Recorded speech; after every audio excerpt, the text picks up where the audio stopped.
نبی کریم صلی اللہ علیہ وسلم نے فرمایا اگر تم نے جنتی عورت دیکھنی ہے، جنتی عورت دیکھنی ہے، پرکھ لو، یہ نشانیاں اپنے پاس رکھو، پرکھ لو۔ فرمایا اذا صلت المرأة خمسها، فرمایا وہ عورت جو 5 وقت کی نماز پڑھنے والی ہو، وصامت شہرها،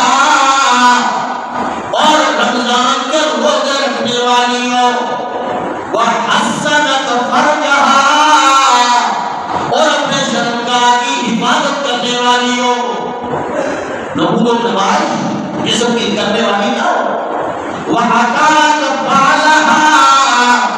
اپنے خاوند کی اطاعت کرنے والی ہو، ڈرتی ہو کہ خاوند اسے دیکھے تو دل میں خوشی محسوس کرے، نفرت محسوس نہ کرے۔ فرمایا نبی کریم صلی اللہ علیہ وسلم نے فرمایا دخلت من ای ابواب الجنت شاءت،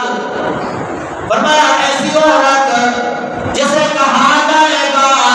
کہ جنت کے 8 دروازوں میں سے کس میں سے مرضی ہے جنت میں داخل ہوگا۔ کتنی آسان دین تھا، عورت کے لیے کتنا آسان تھا، عورت نے اپنے لیے کتنا مشکل کر دیا۔ اللہ نے فرمایا گھر میں رہو، خاوند کی اطاعت کرو، شرمگاہ کی حفاظت کرو، اللہ کے حقوق بھی پورے کرو اور اپنے خاوند کے حقوق بھی پورے کرو، اللہ کے ہاں چلتی ہو۔